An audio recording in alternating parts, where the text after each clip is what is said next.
Well, hey guys, welcome back to our brand new season here at Salt and Pepper Gaming. We've heard you've had a great start to 2022, and in this episode we're going to talk about PlayStation's new release that will compete with the Xbox Game Pass, and should you get it? Whoa, let's go.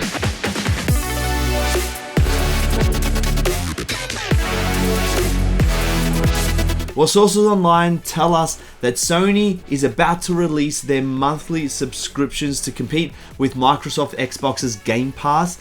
Now their code name for this is actually called, at the moment, Spartacus.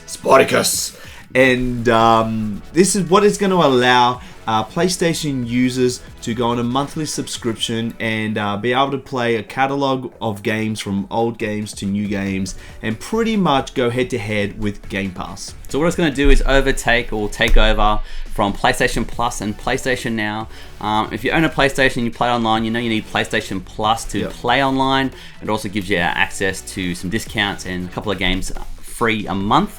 And if you haven't heard of PlayStation Now, it's probably because your country, like our country, doesn't have access to it. But what it does, let you play old PlayStation games, I believe from the PS4 and maybe the PS3. Similar to Game Pass. Yeah, but not as good as the Game Pass, and so it's going to overtake that into a new system, and it's going to have 3 tiers. And it's going to be called Spartacus. Alright, well let's look at PlayStation Spartacus. And what they offer, if it's worth getting. You got 3 tiers to choose from. Obviously, they're all different price range. So the lowest price point, tier 1, is pretty much a standard price point. The price point on this. So the first price point is tier 1 level, and that's pretty much your basic, like PlayStation Plus as of you have right now. So it's pretty much that. Tier 2, you pay a little bit more, and you get access to free games, a few more titles from PS4 and PS5, which is really cool.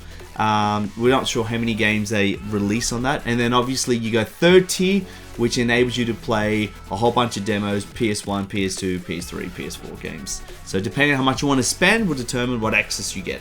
So this is all to compete with Microsoft Xbox Game Pass, which has over 18 million subscribers.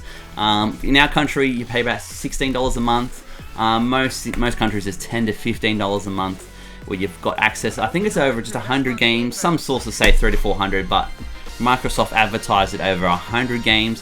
So that's what PlayStation's competing with. So let's have a look and dive in a bit more and see, is it actually worth getting? Well, why has it taken PlayStation so long to finally give us a Game Pass for their users? And we think one of the reasons could be is that releasing a Game Pass will cause people to stop buying their AAA games, and actually get them for free. And so they'll probably lose sales on that. But if they don't head down this way, I think they're going to tick off a whole lot of people who are just going to buy an Xbox S Series and then just jump on Game Pass and grab these games for free anyway, or for the subscription. So some of the pros about why you should get the latest PlayStation Game Pass or Spartacus is the fact that you get access to all, or hopefully all, the AAA games that come out on their day release. So you can just jump online and obviously play them straight away.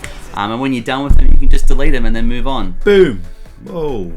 And the second thing is you don't have to spend $50 to $100 on a game just to play it for a week or so, finish the campaign and then move on. So $16 or whatever it is per month, you've got access to all these AAA games. You don't have to spend hundreds of dollars. So that's another benefit. And of course, if you're not good at keeping games or if you misplace them, you don't have to worry about that anymore. You don't have to worry about discs getting scratched or things like that. You can pretty much play whatever. You take your Xbox and you've got internet, you can play all your games. Well, some of the negatives about owning a Game Pass or Spartacus, the first one is that not all the AAA titles might make it on there. So there's a specific game that you want to get and it's not on there. You can't actually play it on your subscription, so you got to go out, spend $100, buy it, and still pay that monthly subscription. That's kind of annoying to do.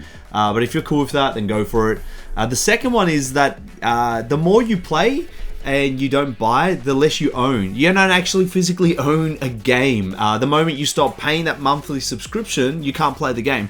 That's a bit of annoying, especially if you want to own games. And the third one is if you are offline, it's actually also limited access to certain games and things like that. So that's a bit of a downfall when it comes to having that subscription. So one of the things Microsoft does if you're offline for too long is every 30 days you have to verify your account. So PlayStation might do something similar, obviously to make sure that people are paying their subscription and aren't getting free games for nothing. So should you get the PlayStation Spartacus monthly subscription service. Well, it's entirely up to you. For us, I've got the Xbox Game Pass, and I'm loving it. I love the selection of games that I can choose from. The fact that they've released like all their home titles like Halo Infinite, Forza 5, they're available to play the day of release, which is really cool. So hopefully PlayStation do a similar thing. The one thing is that maybe you're going to be forced into this in the future. You know, I've got an Xbox S series, so it's discless, and so I can't buy games for it. So I'm either going to download it or get a Game Pass.